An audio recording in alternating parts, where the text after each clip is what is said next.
Hello दोस्तों, welcome back to my channel. My name is Zubin. So guys, Vodafone और Idea में एक बहुत बड़ी न्यूज़ है। ये एक बहुत बड़ा अपडेट आया है जिस वजह से शेयर का प्राइस जो है 10% अप मुँह दे चुका है।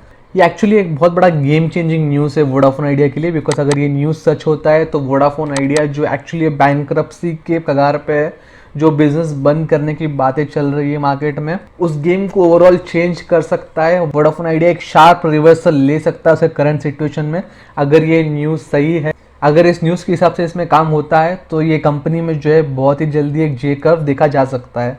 सो यहाँ आपके सामने टेक्निकल चार्ट लगाया है तो आप देख सकते हैं 1 सितंबर को काफ़ी बड़ा एक बुलिश कैंडल दिया था। उसका रीज़न ये था कि सुप्रीम कोर्ट की तरफ से एजीआर पे एक डिसीजन आने वाला था, और वो डिसीजन ऐसा आया था कि सारी टेलीकॉम कंपनीज को जो है 10 ईयर्स का टाइम फ्रेम दिया गया था उनका एजीआर ड्यू पे करने के लिए, जो पिछले 15 साल से पेंडिंग है। एक्चुअली वोडाफोन आइडिया के लिए काफ़ी बड़ा ब्लो था, बिकॉज ये लोग एटलीस्ट 20 to 15 ईयर्स एक्सपेक्ट कर रहे थे ताकि उनको जो पेमेंट है बहुत ही बिट्स एंड पार्ट में पे करना पड़े। सो 10 ईयर्स एक्चुअली एक्सपेक्ट नहीं कर रहे थे, तो उस दिन स्टॉक गिरा था। हाउएवर उसके बाद जो है नेक्स्ट डे स्टॉक ने एक अच्छा खासा ओपनिंग दिया था और ग्रीन में बंद हुआ था, और उसके बाद आज का दिन जब ये स्टॉक जो है वापस ऊपर की तरफ बढ़ रहा है उसके पिछले हाई के ऊपर।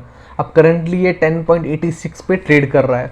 सो उसका रीजन ये जो आप यहाँ पे देख सकते हैं, वेरिजॉन एंड अमेजॉन में invest over 4 billion in Vodafone Idea, report said. So यहाँ पे न्यूज ऐसी आ रही है, वेरिजॉन एंड अमेजॉन जो दो कंपनीज है, यूएस कंपनी, वेरिजॉन अमेरिका की एक टेलीकॉम कंपनी है, ये दोनों कंपनी मिलकर यहाँ पे एक $4 बिलियन जो है वोडाफोन आइडिया में इन्वेस्ट कर रहे हैं।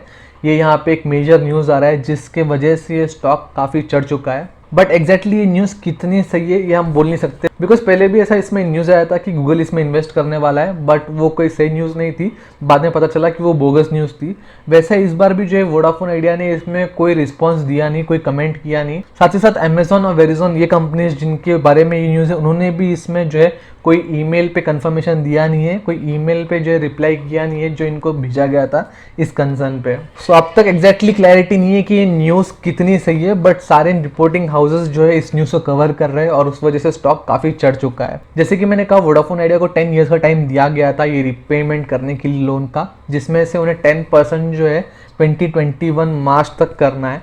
बट फॉर्चुनेटली वोडाफोन आइडिया ने अब तक जो है 8,000 करोड़ का पेमेंट कर दिया है ऑलरेडी, तो 10% का उनका जो कैप है वो ऑलरेडी निकल गया है। तो 2022 तक आई बिलीव इनके पास अभी एग्जैक्टली जो है पे करने के लिए एग्जैक्ट ड्यूज नहीं है। 2022 में इनका पहला इंस्टॉलमेंट चालू होगा 10% के बाद वाला, सो वो इनके लिए एक राहत है। अगर हम बिजनेस की बात करें तो बिजनेस कंसिस्टेंटली 4 साल से जो है नेगेटिव रिटर्न दे रहा है, लॉस में चल रहा है। और ये ऐसा लॉस नहीं है कि एक साल लॉस हुआ, दूसरे साल फ्लैट हुआ, अगले साल कम लॉस हुआ। ये कंसिस्टेंटली इनके लॉसेस जो है बढ़ते जा रहे हैं। 2017 में आप देख सकते हैं अराउंड 800 करोड़ का लॉस हुआ था, उसके अगले साल जो है 4,490 करोड़, लगभग 4,500 करोड़ का लॉस हुआ। उसके बाद डायरेक्टली एक बहुत बड़ा जंप लिया 14,800, लगभग 15,000।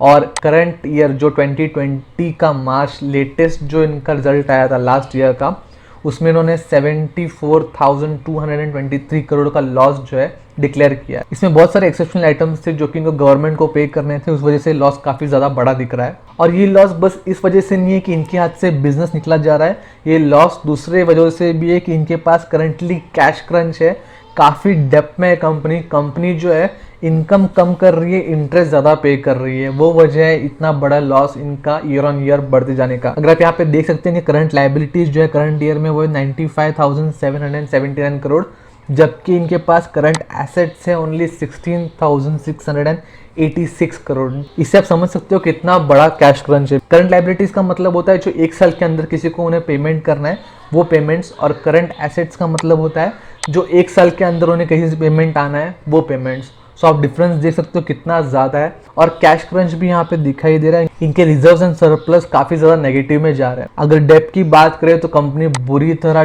डेप में डूबी हुई है, 16 का इनका डेप्ट है।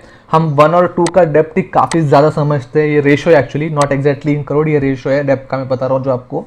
16 का रेशो मतलब बहुत ही हायर एंड से भी हायर एंड पे, मतलब 16 गुना कंपनी जो है डेप में डूबी हुई है। जो इनका इक्विटी है 16 गुना से कम है, 16 टाइम कम है इनके डेप्ट से। डेप्ट काफी ज्यादा है कंपनी पे। So it's not a shock कि कंपनी करंटली लॉस मेंटेन कर रही है, बिकॉज कंपनी का बिजनेस तो इम्पैक्ट हुआ ही है, बिजनेस तो कम हुआ है कंपटीशन की वजह से। बट उसी के साथ साथ कंपनी ऐसे पैसों पे बिजनेस कर रही है जो कि उधारी के पैसे, जो कि रेंटेड मनी है, जो कि डेप्ट मनी है। सो यहाँ पे हो ऐसा रहा है कि कंपनी जो भी बिजनेस से छोटा मोटा ही प्रॉफिट कमा रही है, उन्हें इंटरेस्ट में पे करना पड़ रहा है, और उनका जो इंटरेस्ट अमाउंट है, जो उन्हें इंटरेस्ट पे करना है, वो उनके प्रॉफिट से काफ़ी ज़्यादा होता है। इसमें काफ़ी ज़्यादा बैंक लोन्स है और एजियर पेमेंट तो ऑलरेडी सबको पता ही है। काफ़ी ज़्यादा मिक्सचर है इनके पास डेप्ट का।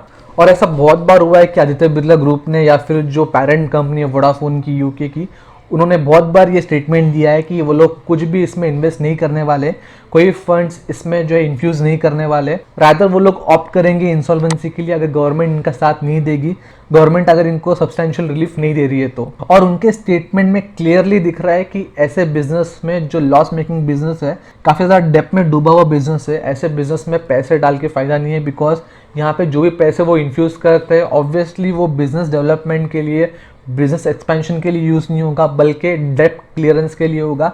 एजीआर डेप्ट जो लोन्स लिए बैंक से, वहाँ पे उस चीज़ के लिए यूज़ होगा। बिजनेस के प्रॉफिटेबिलिटी में या बिजनेस के ग्रोथ में कहीं पे भी वो काम नहीं आएगा। सो ऐसी सिचुएशन में जहाँ पे पेरेंट कंपनी तक रेडी नहीं है यहाँ पे पैसे इन्फ्यूज़ करने के लिए, बट अगर ऐसे न्यूज़ आ रही है कि अमेजॉन और वेरिजॉन जैसी कंपनीज यहाँ पे इन्वेस्ट कर रही है, सो काफ़ी ज़्यादा होप्स दिए मार्केट को। But personally I am not convince जब तक एक्चुअल में एक ऑफिशियल स्टेटमेंट ना आए ये वोडाफोन ग्रुप से या फिर इन कंपनीज से कि ये ऐसे इन्वेस्ट करने वाले। जैसे कि रिलायंस के केस में आया था, दोनों फेसबुक और रिलायंस दोनों ने कंफर्म किया था कि ऐसी डील होने वाली है या फिर हो चुकी है।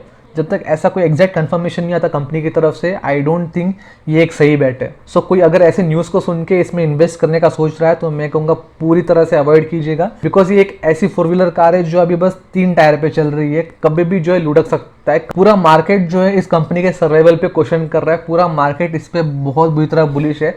स्टिल स्टॉक चढ़ रहा है, काफी ज्यादा ऑपरेटर गेम हो सकता है। सो अगर आप एक मोटा जूसी अमाउंट इसमें इन्वेस्ट कर इसमें मल्टी बैगर रिटर्न का एक्सपेक्ट कर रहे हो या फिर हैंडसम रिटर्न का एक्सपेक्ट कर रहे हो, तो आप एक बहुत बड़े शॉक के लिए रेडी रह सकते हैं। बिकॉज हम बोल नहीं सकते, कभी भी ये रिवर्सल हो सकता है। ऑलरेडी आप देख सकते हैं कैंडल जो है out of the Bollinger band बना है, तो ये इसमें करेक्शन आना फ्यूचर में इमिनेंट है, फ्यूचर में करेक्शन आ ही सकता है। बट अगर ये न्यूज़ सही रही तो ऑब्वियसली ये शेयर को बहुत बड़ा अपमूव मिल सकता है। बट अगेन ये फिर एक लॉटरी टाइप हुआ कि अगर इसमें चल रहा है तो काफ़ी चलेगा, नहीं चल रहा तो काफ़ी ज़्यादा नीचे आ सकता है। इसने ऑलरेडी इसके जो कुछ एसेट्स थे इंडसइंड ग्रुप को बेचे थे, कल न्यूज़ आई थी, उस वजह से भी शेयर थोड़ा चढ़ा है। काफ़ी ज़्यादा नॉन यूजेबल एसेट्स ये जो है सेल आउट कर रहा है, काफ़ी ज़्यादा कॉस्ट जो ये रिड्यूस कर रहा है। बट एक्चुअली इसका अभी जो एक्सपेंडिचर है वो आगे अभी जल्दी आने वाला है, जो कि 5G स्पेक्ट्रम के टाइम पे सारी कंपनीज बिड करेंगे। रिलायंस आगे रहेगा बिकॉज ऑब्वियसली उनके पास कैपिटल इन्फ्यूजन ज़्यादा है। एयरटेल ने भी राइट्स के थ्रू काफ़ी ज़्यादा कैपिटल जो है अरेंज कर लिया है, बट वोडाफोन काफ़ी ज़्यादा पीछे है इस रेस में। सो बेसिकली अगर मैं कहूँ, अगर कोई इसमें इन्वेस्ट कर रहा है ये सारे नेगेटिव फैक्टर्स को साइड में रख के, ये सोच के कि शायद शॉर्ट टर्म में ये जो है थोड़ी बहुत रैली दे दे, शॉर्ट टर्म में जो है पैसे बना के दे दे, तो उनसे मैं ये कहूँगा कि आप बहुत ही नेग्लिजिबल अमाउंट इसमें इन्वेस्ट कीजिएगा। लॉटरी के जैसे आप लॉटरी में पूरे के पूरे पैसे लगाते नहीं है, वैसे आप जो है मेजर इन्वेस्टमेंट इसमें करिएगा नहीं। इसमें बस उतने ही पैसे इन्वेस्ट कीजिएगा कि जो लॉस में गए, जो अगर समझिएगा आपको वापस रिटर्न भी नहीं आए तो आपको फर्क ना पड़े। बिकॉज इसके जो फंडामेंटल फैक्टर्स है इसके बिल्कुल फेवर में नहीं है, जो करंट मार्केट है वो उसके फेवर में नहीं है। तो करंट रैली जो है न्यूज़ बेस्ड रैली है, कुछ अपडेट्स बेस्ड रैली है, तो ये रैली बहुत जल्दी खत्म हो सकती है अगर ये न्यूज़ सही नहीं निकली तो। सो ये थे मेरे पॉइंट्स, मेरा एनालिसिस, मेरा व्यू इस शेयर को लेके। शायद आपके व्यूज कुछ और हो सकते हैं, बट आप आपका रिसर्च पूरा करके ही स्टॉक में एक प्रॉपर डिसीजन लीजिएगा। आई होप आपको वीडियो पसंद आया होगा। प्लीज़ इस वीडियो को लाइक कीजिएगा, इस चैनल को सब्सक्राइब कीजिएगा। मैं आपसे जल्दी मिलूंगा, तब तक के लिए गुड बाय।